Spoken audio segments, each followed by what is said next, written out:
Un cordial saludo, tutor y compañeros. Mi nombre es Daniel Enrique González Ortega.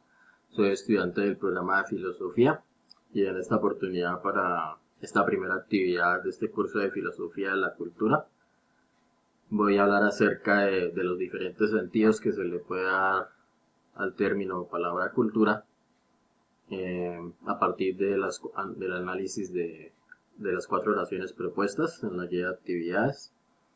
Y para finalizar, señalar algunas semejanzas y diferencias que puede haber entre estos diferentes sentidos de la palabra. Entonces tenemos la primera oración que dice: Eduardo es un hombre con mucha cultura.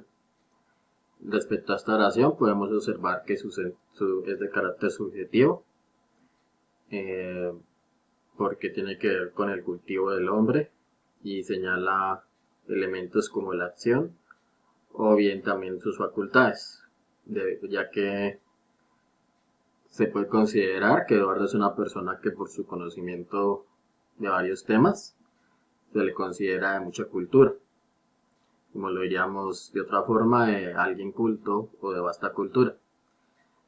Asimismo puede observar que esto se puede relacionar con las divisiones sociales que históricamente hubo durante la Edad Media y el Renacimiento respecto a las artes serviles y las artes liberales, donde las artes liberales constituían lo que eran las letras y las bellas artes.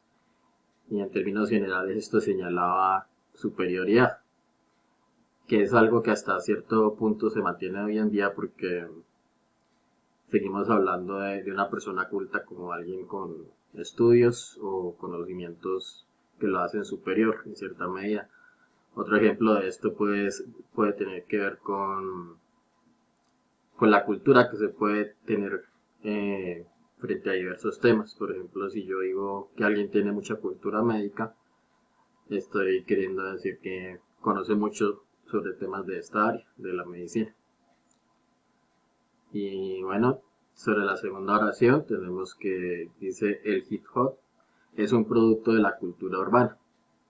Entonces a esta oración se le pueden hallar dos sentidos en mi consideración, porque por un lado puede estar haciendo referencia a una cultura de masas y por otro lado a una subcultura. Es cultura de masas por lo que estamos hablando de un sector de la población significativo que asume unas características, costumbres y una simbología determinada, como lo es los géneros musicales que se desprenden del hip hop, como el rap, el baile callejero y en el caso de lo artístico, la realización de grafitis en las calles. Y a su vez puede ser una subcultura porque se derivó de otra cultura más general, que fue la urbana, por lo que podría considerarse el hip hop una subcultura de lo urbano. Otro ejemplo de esto puede ser sobre un fenómeno social que surgió hace tiempos, que fue el de los emos, que también es una subcultura, pero una época en la que era muy distintivo este tipo de personas, ya que su apariencia y su vestimenta y su comportamiento eran muy peculiares y permitían distinguir que pertenecían a este tipo de población. En la tercera oración tenemos que el gobierno busca crear una cultura de la transparencia entre los funcionarios públicos. En este caso se puede citar lo que decía Heidegger, que aunque él hizo mucha crítica de la cultura y cuando se refería a ella, eh, más bien apuntaba que era una manera o un recurso para fomentar algo. Y en este caso podría tomarse como tal porque estamos hablando de una acción de promoción, una cultura de la promoción, en este caso de determinados valores en un gobierno para que los funcionarios lo asuman y generen esta cultura de la transparencia que señala el enunciado. Y pues esto también podría estar relacionado con el orden más común que se suele tomar cuando se habla de cultura, como es el orden del derecho o la praxis. ya que estamos hablando de una cultura en el ámbito político, lo que a su vez también tiene que ver con aspectos morales, ya que la transparencia señala características como la rectitud, el respeto, la honestidad. Y finalmente otro ejemplo de esto puede ser cuando se promueve que no haya discriminación hacia colectivos específicos, como por ejemplo el colectivo LGTBIQ+. Eh, es otro ejemplo de esta cultura de promoción. En este caso, contrarrestar una actitud negativa como la discriminación. Por último, pues tenemos la cuarta oración que nos dice que la cultura de los Uwa contiene una gran riqueza simbólica.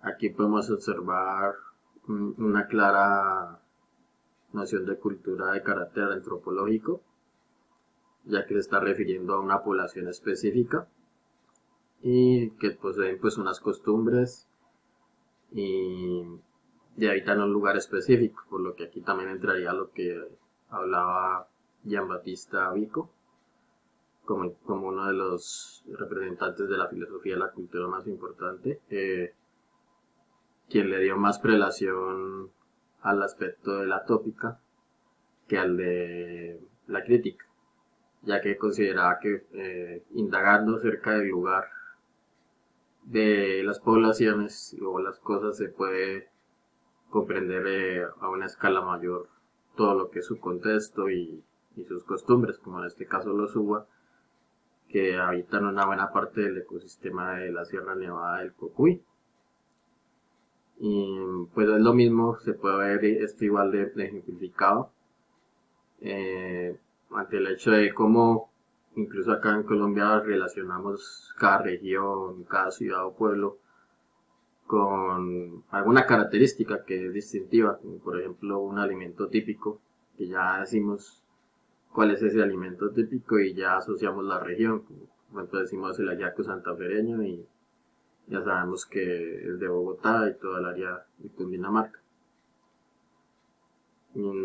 Entonces, pues concluyendo, podemos observar similitudes en todas estas definiciones, como la que hay entre el concepto de cultura de élites y el de cultura de masas, que pueden guardar pues cierta relación, debido a que hace referencia a grupos poblacionales significativos que siguen costumbres y poseen características de una cultura formal. Ya sea pues en el caso de las élites, que se refiere a las instituciones, y en cuanto a las masas hablamos de un sector poblacional que consume de manera amplia cierto contenido, como cuando nos referimos a una película o serie y decimos que es de culto, porque eso lleva por muchos fans y grupos y incluso se forman muchos movimientos en torno a esos programas.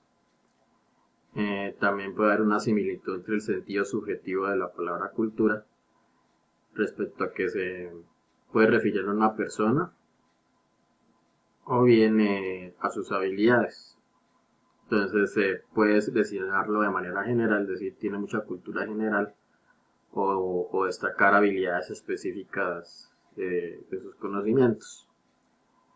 Otra similitud la encontramos en el sentido histórico, de cómo se asume la palabra cultura, y el sentido antropológico, ya que pues en ambos casos la palabra cultura cumple una función descriptiva, ya sea refiriéndose a una época, describiendo una época o un pueblo específicos. Ahora pues algunas diferencias que se pueden observar en estos sentidos de la palabra. Está la diferencia entre el sentido directo de lo que es cultura y el sentido figurado. Entonces, porque en el sentido directo nos referimos exclusivamente a lo que ha sido el término desde su origen, al cultivo, al cuidado. Por eso se aplica para referirse a actividades como la apicultura y la piscicultura. Y mientras que en el sentido figurado la palabra cultura tiene adaptabilidad a diversos contextos o campos de estudio. Entonces puede cambiar, ya no va a ser tan literal el significado de cuidado o de cultivar. Y en cuanto al sentido objetivo, también puede haber dos diferencias en esta manera de emplear el término.